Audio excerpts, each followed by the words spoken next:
ladies and gentlemen, not that this is a news flash, but don't be in denial over this. We're in Tariff War 1. Okay, it's a world war. It's a economic world war. It was started by Donald Trump, and that's just the facts of it. And so now all of these variables are happening outside of the U.S. control. This is The Rest is Politics. US, for our founding members, I better turn down CNN. There is so much news happening to bring to you today that I've got CNN up in the background. I'm Katty K. Thanks for joining us, everybody. I'm Anthony Scaramucci. It's good to be here. Usually we take one topic in these live streams, and I should tell you that next week is the last of these Monday live streams, but we will come to you with emergency. That's it. That's 100 days. Oh, that went by fast, right? Oh, you're feeling sad? Yeah, I don't know. I was starting to get used to the live streams and the cheeky questions and everything. Okay, all right. Okay, but look, guys, how about if there is big breaking news, which of course there never is in the Trump administration, we bring you emergency live streams. At which how about point that? we'll be having live streams having live streams every hour then. I mean, I don't know if they want that.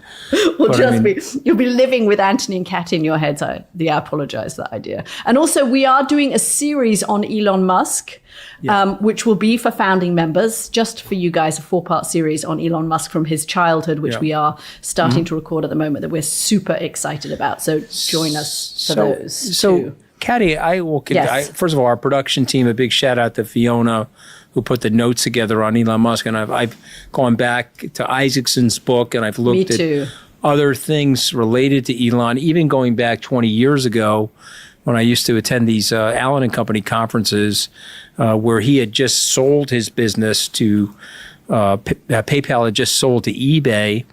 And so I think we're going to have a lot of great things to talk about there. And of course, Elon's story is evolving. There's a rumor today that he's going to be on his earnings call announcing his departure from Doge. I don't know if that's imminent or not, but I know that him and Trump are trying to exit gracefully. It won't be one of those ignominious exits like many of us experience, but I think that'll be a great series. Is that just for founding members, Katty, or is that for everybody? That is just for founding members. Okay. Many of us being only one person actually on this phone call, on this Zoom call, on this YouTube live. My brain is a little fried today. I think there's so much happening. Okay, here's what we're going to talk about today. We want to talk about the markets, which are dropping as we're speaking. Monday, we're recording this at 3 p.m. on Monday, just before the markets close.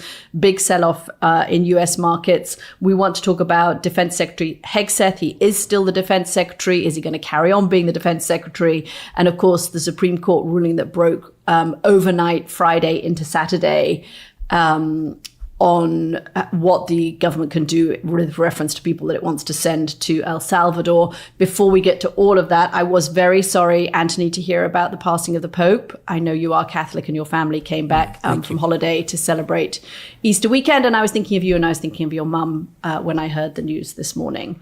He was an extraordinary man. I'm a huge fan of his. I never met him, unfortunately. I didn't get that opportunity, but I've just finished his book. Actually, I would encourage people, if you are Catholic, to read the book because he was Catholic in the truest sense of Catholic. We have a hard time, many of us lapsed Catholics like me have a hard time being purely Catholic. But the Pope had 3 things about him that I really loved. One was he did not judge human frailty too harshly. He had a forgiving soul. So this orthodoxy he was more flexible on. The second thing, which I think was clear, he was very delineating in terms of what was good and bad in a world. And I said this to you, and I'm going to share this, if you don't mind, on this open mic here about the Vance situation. So Vance is a Catholic. Vance goes to see the Pope. The Vice President. The Vice President, J.D. Vance, goes to see the Pope over the Easter weekend. Not even clear if the Pope actually wanted to see him, by the way. And I'm not saying that he brushed off the Vice President, but it wasn't the formal audio and wasn't the formal video that you would see if a head of state or somebody as significant as Vance was seeing the Pope. It could have been because he was unwell, but it could have been because of the symbolism of it. And then you may know that he sent one of his cardinals to talk to Vance about his responsibilities as a Catholic. And so I'm not saying that J.D. Vance had a wake-up call, and if you don't mind me, because you say that I share our secrets, so I'm going to share some secrets. You said that J.D. Vance may not be as self-aware as me, and I wrote back to you on text this morning that I read J.D.'s book, The Hillbilly Elegy, and he is actually very self-aware, But he's now pursuing something I think is very dangerous, which is the blind ambition of power without the grounding wire necessary for that power. And so I'm just wondering how that went with the Pope this weekend, and whether or not that Vance got a wake-up call or got his bell rung, because the Pope sees good and evil. And one of the last things the Pope said was over the weekend is that evil may be upon us in this hour, but God will obviously have the last say. And it was directly related to the Ukrainian war. So we'll see where J.D. Vance ends up. I see him as a very flawed guy, but a very smart guy. Because remember, that book was written before he was famous. He didn't have a ghostwriter. And we'll see. We'll see what happens. But it's very sad to lose the Pope this past weekend. A little less highbrow, but if you, obviously, many of you may have watched Conclave, which I suspect people will be rushing to watch again, given what's about to happen in Rome. But if you haven't seen The Two Popes, with Jonathan Pryce playing Pope Francis and Anthony Hopkins playing Pope Benedict, it is worth watching. It's a really fantastic movie. Okay, let's move on to the markets. Somebody has pointed out actually in the chat that Daryl Cousins has pointed out that the FTSE is up. That is not what is happening in New York at 323 on Monday afternoon. My understanding, Anthony, that we've talked a lot about the markets in relations to tariffs and what the administration is doing or not doing with tariffs. This seems much more in relation to the president's comments over the weekend and again today attacking Jay Powell. He said on Friday that if he wanted Jay Powell out, he would be out quickly. He put out on Truth Social today saying that calling him too late Powell. He's complained that Jay Powell brought down interest rates when it was the Biden and Harris team, and now he won't bring down interest. He clearly feels that Jay Powell should be doing what he wants. I was speaking to somebody from the IMF over the weekend who was saying that actually financial markets and international investors and economists watching the United States are as worried by what Trump is saying about Jay Powell and what that could mean for the independence of the Federal Reserve as they are by the tariffs, which I thought was interesting. Can you what's your thoughts on that? Unpack that a bit for me, because I was surprised by that. Well, there's a lot going on. So I'll hit the highlights quickly, and then we'll try to get to some of these questions. But I think the big thing is that he wants to weaken. Let's talk about Trump. He wants to weaken the dollar. He wants to flood the consumer markets outside of the United States with the U.S. goods and services. And one of the ways to do that is you weaken the dollar, you make our stuff attractive overseas. But he's doing everything ass backwards, if I could say something simplistic, because if you really wanted to help the United States with its trade imbalances, and you really wanted to help the United States figure this out and not just go for attention, you would go one by one, or you would go meet with people privately, say, listen, I got to make these adjustments. I got to get living standards up for the Americans, more disposable income. The Americans are buying 1/3 of the goods from the rest of the world. It would be better for everybody if lower and middle income Americans have more money to spend. And here's ways you can, the rest of the world, help me do that. But he didn't do that. He wanted to start with high levels of antagonism, and he set himself a trap. And so now here's what's the components of the trap. Number one, Chinese are going to their trading partners and saying, hey, if you're cutting deals with the U.S. or you're going to go around us, we're the Saudi Arabia of manufacturing. Oil to Saudi Arabia is what manufacturing is to China. And we're going to get very tough with you because we've had war declared on us. The Admiral Yamamoto, who declared the war, we're in tariff. Ladies and gentlemen, not that this is a news flash, but don't be in denial over this. We're in tariff war 1. Okay, it's a world war. It's an economic world war. It was started by Donald Trump, and that's just the facts of it. And so now all of these variables are happening outside of the U.S. control. So Katty, he's going to jawbone the Fed, but the Federal Reserve guy, Jerome Powell, is pretty tough.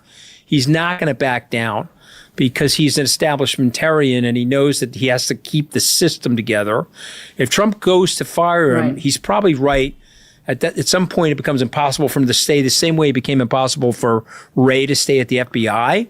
But that'll be a cataclysm in the markets. That'll be a 20 to 25% downdraft in U.S. markets. It'll demolish the dollar. And at that point, I think even if you're afraid of going to jail and this sort of Prussianistic Donald Trump regime, you'll start speaking out against it. So you have had, we've had some Republicans speaking out already. And we had Senator Kennedy from Louisiana, the Republican, John Kennedy, saying over the weekend on the Sunday shows that the administration shouldn't fire Jay Powell. Carla Hesseltine has got an interesting question. Thank you for being a founding member, by the way, Carla. Asking, very confusing. He can't fire him, but can he? And you're right that it's confusing. The clearest answer at the moment is probably not, but things could change. Secretary Powell has recognized that himself. He has said that the Fed's independence is a matter of law and that they're not removable except for cause. And the question is, what is cause? There is a case that is going through the courts at the moment with Trump firing the head of another of these independent bodies, the National Labor Relations Board. And I think the way that the Supreme Court rules in that case could have an impact on whether Donald Trump can legally fire Powell. But one of the things that I had heard, Anthony, is that from economists and financial people, is that the damage that Donald Trump is doing already by signaling these things is quite considerable, and just bringing into question the idea of the Federal Reserve's independence. If it looks like Jerome Powell, even if he doesn't fire him, but if it looks like the Fed is making decisions about the dollar and interest rates based on the politics of the White House, that is already undermining the system and will further undermine foreign investors' confidence in the American system. Yeah. So he's doing damage even by saying what they were saying to me is he's already doing damage by saying this. There's a weird thing going on, though, and this is and I'm not giving investment advice to people, but I am sitting here at Skybridge where we run money. I'm just letting you guys know that I'm very bullish. And I'm going to explain to you why I'm bullish, because the system is going to hold. 7-2 Supreme Court. Sorry, got to have deportation, has to have human rights. Now, there's a lot of Americans that are confused by this because they're in the Trump cult, and the guy's an MS-13 gang member, deport him immediately. Okay, well, time out a second. Suppose they were accusing your family member of being that. Okay, Ben Franklin had one of the best lines ever, which I'll repeat here. If 100 guilty people go free to save one innocent person, Katty, 100 guilty people go free to save one innocent person is worth it. Okay, and if you either get the concepts of freedom or you don't, and we're getting dangerous now where you've got a guy that thinks that we're working for him. We don't work for him. They work for us in this country. So the Supreme Court 7-2, I mean, at some point we got to talk about these two guys that are in the two, because I think, to use Justice Alito, if my grandmother was alive, she'd say "gugoots." The guy's crazy, okay, and he's embarrassing to me as a fellow Italian, but that's a whole other topic. But just saying to you, the system is holding. Supreme Court is shoving Donald Trump. Jerome Powell is shoving Donald Trump, and so what's going to happen is Neil Ferguson, who's a Trumpette. Okay, Neil, I know Neil, and I like Neil, and I was with Neil in Davos debating Trump. Okay, and the virtues or the vices of Trump, is now saying that they're going to get demolished. Okay, so one of our listeners just brought this up on the air. I don't know, maybe Fiona can find the question, but I read that over the weekend because I'm part of Neil's Green Mantle research. But the points that I'm making is the system is going to hold, and Donald Trump is arrogantly with a few people flexing on the system, and watch me, the system's going to hit him, going to punch back. And so the market will rally on that. Okay, the market's going down now because they're like, holy shit, no one's taking control. But under the surface, control is being taken by the system. You see what I'm saying? Push back on me if you disagree, but that's what I'm seeing. That's what I'm seeing. Okay, here's the counterpoint. I think you're right, and we'll spell out that 7-2 ruling that came down, extraordinary emergency ruling from the Supreme Court in just a second. But the counterpoint that I'm hearing to the system will hold, and I have always tended to believe that the system will hold, is that there are real concerns about competency. and that those concerns are kind of across the board. There is concerns about competency when it comes to the tariff, concerns about competency when it comes to the way they're doing immigration, that they're rushing things, which is actually getting them into trouble. There are concerns, and we're going to talk about it, around staffing. Pete Hegseth, who is back in trouble yet again. So, and concerns from international economists that Donald Trump is making policy both based on personal relationships, like he has with President Bukele in El Salvador, or he sent Scott Bessent, his Treasury Secretary, down to Argentina last week for a day, when actually Bessent would have been much better off being in the United States handling the situation with the American economy, just to kind of congratulate Milei on a new IMF program, I think it was. So there's a lot of questions about whether this is a competent administration, and that in and of itself, and the lack of checks and balances from Congress, makes people nervous when they're looking at the United States. I think what we're seeing, and we should spell this out about the Supreme Court ruling, is the Supreme Court doing what the court is meant to do. Fabio Sandra is asking, is Trump aware that lowering rates will fuel inflation even more? I'm sure he's aware that there is the risk of that. He is not stupid. He's being told that by people around him. Scott Bessent will have told him that. But he thinks that in the end, he wants a cheaper dollar. And he thinks, he said it, Americans have to go through some pain. And he believes that MAGA will stay with him. And that's all he needs, is MAGA to stay with him. He's not running for re-election. If you're going to have a glitch in the economy and make people unhappy, do it early on in your term before you get to the end, before he can hand over to whoever he's going to hand over to. But I'm sure he's aware that lowering rates is going to fuel inflation. Well, I mean, listen, it will, but you said something earlier that we should talk about. The FTSE's up, the DAX is up, the German exchange is up. And for the last 3 weeks, there's been incremental capital flight outside of the United States. And so he is setting up a narrative now that's very dangerous to the U.S. Evacuation of dollar supremacy, evacuation of the stability of the rule of law, where you're going to actually have the executive branch now go after judges, calling them activist judges when they're obviously not. And you're setting up a situation that capital does not like, Katty. And so here's the flywheel. Capital leaving the United States, trade barriers going up Smoot-Hawley-like around the world, dollar getting devalued. And guess what, ladies and gentlemen? We're having the worst April since 1932. And 1932 was dead center. In the markets, you mean? Yeah, 1932 was dead center in the middle of the Great Depression. So we're having the worst stock market activity since 1932. So a shout out to John Torrance for bringing up Professor Ferguson, by the way, and basically saying, hey, Trump's going to get crushed in the midterm. So he's getting pushed back by the courts. He's going to get crushed in the midterms. He's getting pushed back by the Federal Reserve chairman. One other person on here is saying, well, is that going to make him more erratic? It might, but if the system holds, I think it's great news for America. On the long term, getting crushed in the midterms, it would be a blow to him. And obviously it's not something he can brag about. But the degree to which Congress has been sidelined, what does that actually do? It increases investigations, it increases subpoenas, but I think the country really has to wait until 28 to have a real check on Donald Trump, because he is going round Congress at the moment. I mean, none of this is being done through Congress. There is no legislation happening in Congress. He's doing everything by circumventing Congress. So even if Democrats were in control of the House, I'm not sure how much real impact that would have on Donald Trump's agenda. So here's the question for you. Yeah. Edward R. Murrow went on television in front of 40 million viewers and rebuked Joe McCarthy. And then he said to Joe McCarthy, and CBS said this to Joe McCarthy, you can get an hour of our time to give the counterpoint to my rebuking. So you're the media person here, Katty. I just play one on television and on podcasts. You're the media person. Mm-hmm. Is there a call out of Donald Trump?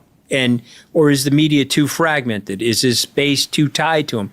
In other words, could something here, you remember the famous lines, right? Do you have no dignity, sir? Remember they said this to Joe McCarthy.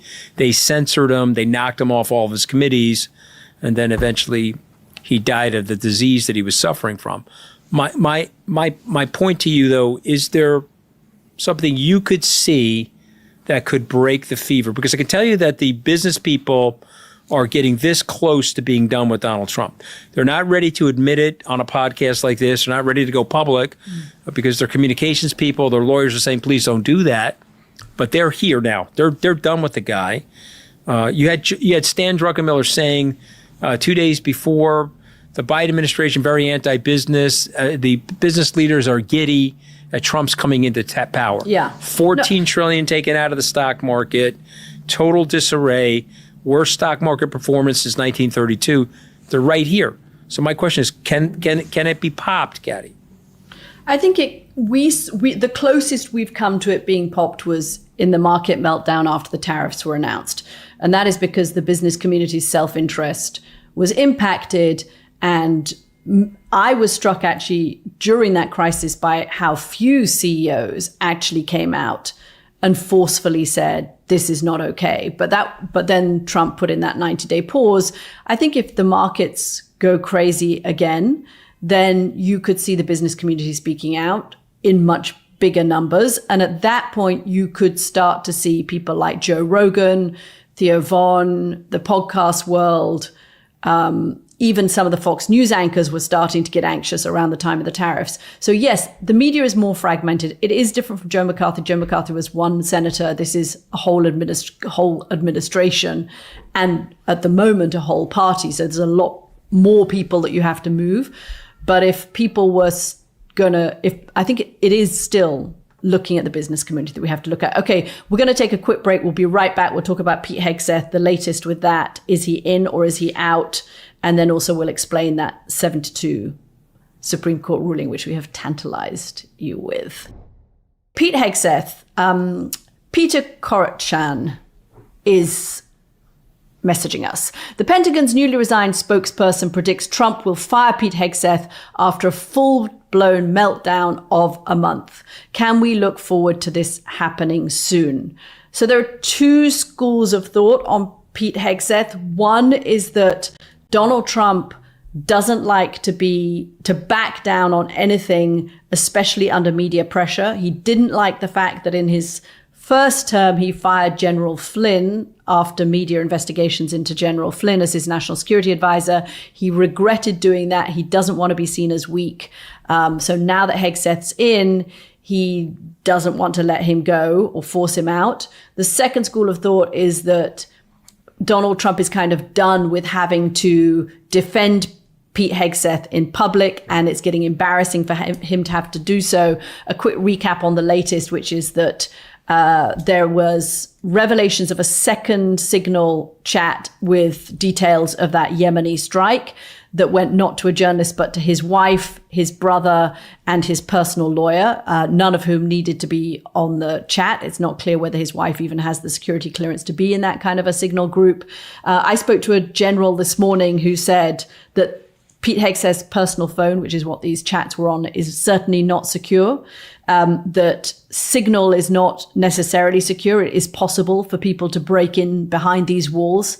And this general, Barry McCaffrey, said to me this morning that Iran, Russia, China, even America's allies, the UK, Denmark, for example, would be very keen to get access to those Signal conversations just to see whether the Pentagon was about to invade Greenland, for example. So they have these systems that cost America billions of dollars. That's where they're meant to be communicating to keep these things secure. And he's gone around that for a second time that we know of. There is reporting that there may be as many as 20 of these Signal threads. The NPR then reported today that Hegseth is on his way out. The White House has vehemently denied that. They wheeled out Donald Trump to say that. The press secretary came out and said that that was absolutely fake news.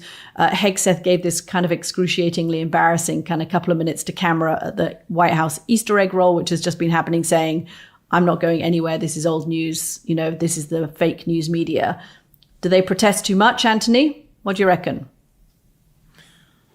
Well, I think he keeps them because he doesn't want to give a win to the fake news media. And I think that unless you're telling me there's something that's going to damage Donald Trump, unless someone's calling, Steve Miller calls up Donald Trump and says, hey, XYZ is going to happen to you personally if you keep Hegseth, I think he keeps him. And I think that Hegseth has proven himself to be a complete and total amateur. And Trump would have shed the first term of Trump. Hegseth wouldn't have lasted. But I think he'd last this time because I think who's he going to put in there? He's going to put DeSantis in there? Susie Wiles is not going to let him put DeSantis in there. Who are you going to get to do the job? So I don't think he's going to fire Hegseth. I know that there's reports saying that he's going to fire Hegseth, but I'll believe that when I see it. But I think it begs a bigger question, though. This is my question to you. So he's not fired. He's obviously proven incompetent and an amateur. Does that create its own set of problems, Katty? Meaning, yeah. Does it? Are we going to go down another slope into more stupidity and more failed policy and bad decision making? Well, it gets back to what we were saying about competence, right? This is a classic example. You've had a bunch of advisors be fired from the Pentagon in the last 3 days. So people that Pete Hegseth had come in with and relied on are now not there. That's a problem in and of itself, right? You need the the Secretary of Defense, to have people around him who he trusts, and who can bounce policy ideas around. So some of those people have gone. That's a problem.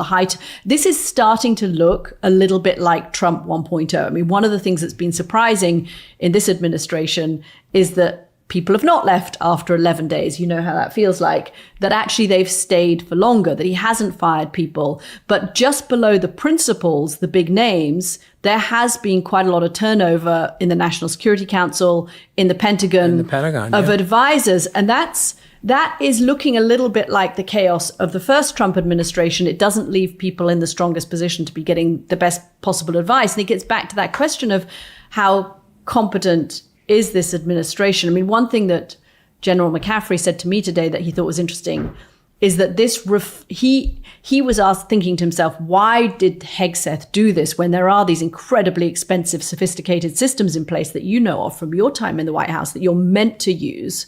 And he thinks it was because Hegseth basically wanted to brag about the secrets that he knew, and he wanted to do it kind of in a way that would not be in the official record.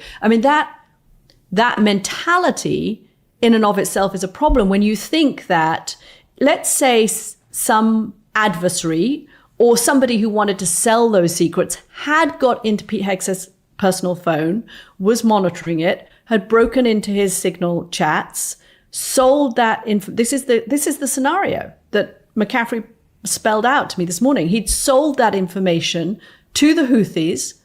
This was somebody from the Pentagon actually spelled this out. You sell it to the Houthis. The Houthis have pretty sophisticated anti-aircraft and missile defenses. They get the coordinates of where these planes are flying from, and potentially they could have shot down an American plane. And thank God nothing like that happened. But it's not impossible.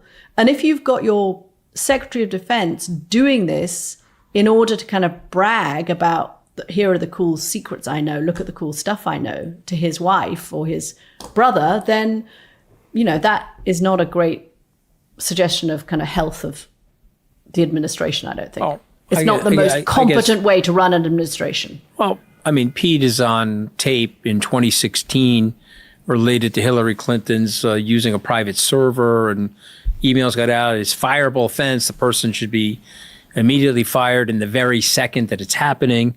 And you see him there on tape 9 years ago.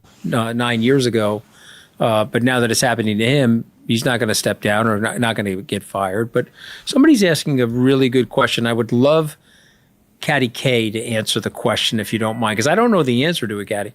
The numbers have gone up for MAGA, right? The numbers went from 27 to 30.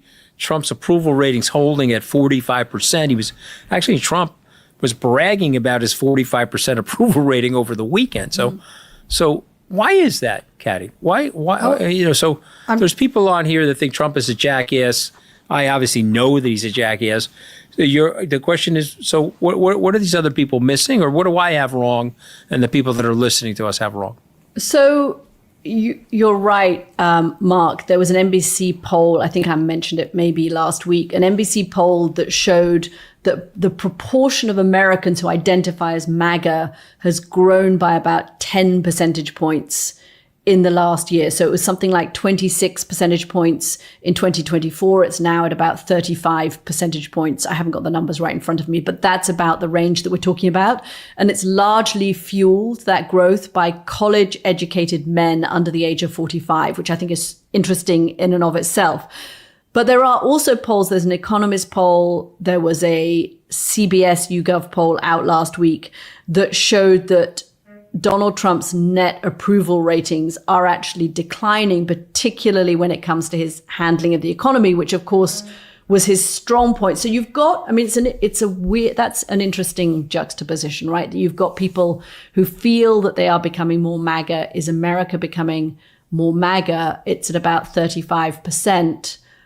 But you've also got Donald Trump's own approval ratings in his handling of the economy declining quite substantially. It's now underwater since the election.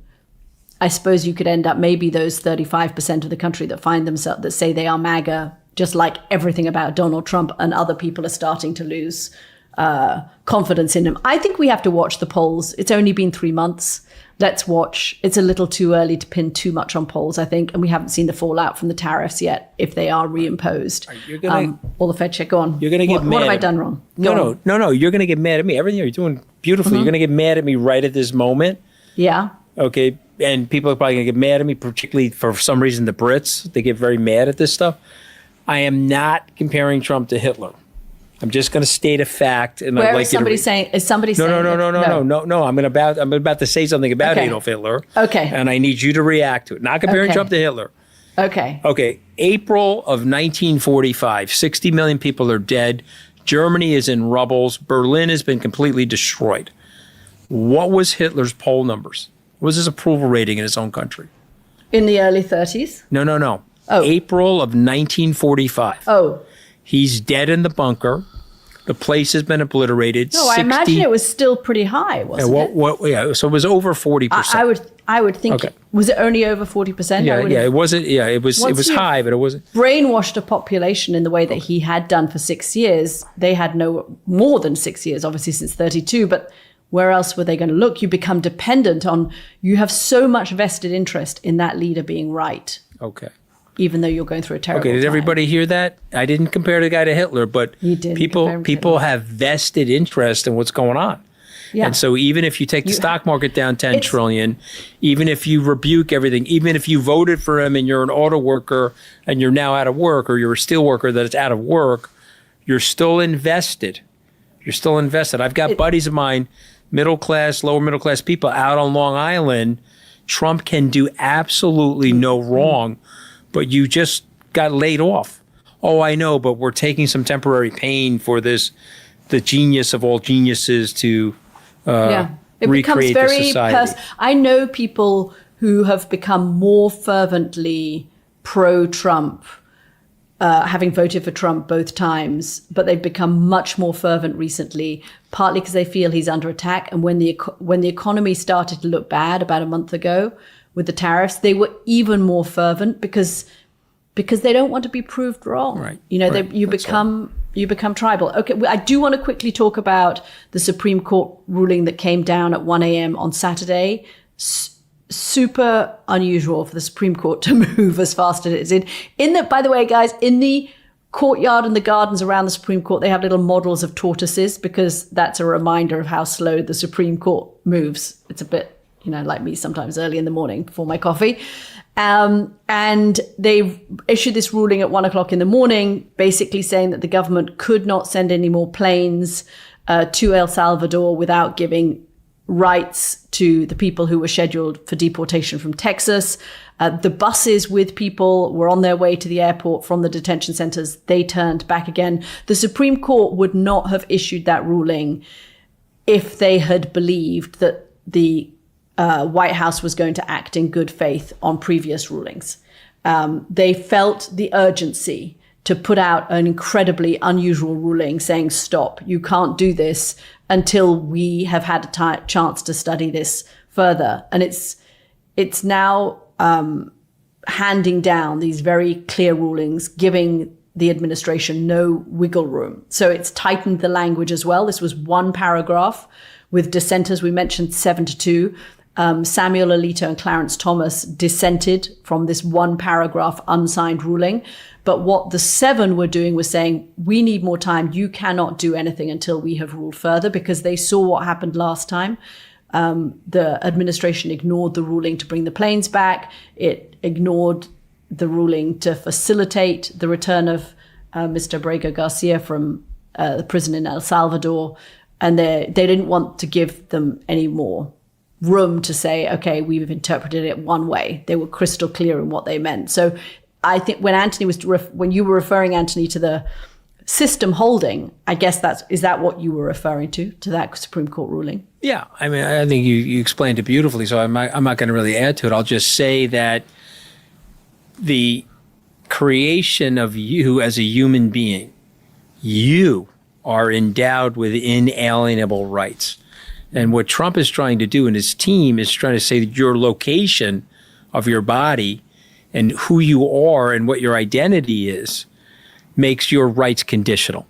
Yeah. And 7 of those Supreme Court justices said, no. This is an inalienable right as a result of you being a human being. And so said differently, I could take a machine gun, God forbid, kill people, drop the gun. I am innocent until the court and the process. You said something so well last week that I've repeated it to so many different people. You said that there's the word process. We think of the words due process as one word, but you said focus on the word process. You remember saying this last week? Mm-hmm. And I've said that, I've repeated this to people because I think it's very, very important that we need a process to remain our civility. I have buddies of mine who lost best friends at 9/11, widows, lost best friends. They would like to saw the fingers off of KSM, who's down in Guantanamo still to this day. Okay, but we can't do that because you have a civilization and you have the framework and the pillars of a civilization that endows people with process and endows people with human rights, even if we don't like them. And the point that those 7 judges were making, I just want to reiterate this. So if the next president shows up, doesn't like Katty K or Anthony Scaramucci or name one of the people on this chat, then what happens? They get deported without process? Yeah. The whole system will break down. So Trump is stressing the system. The markets are being signaled right now. Wow, if Trump can beat this system that's been in place for 250 years, I have to get out of this market. I've got to sell this market. Is this Germany?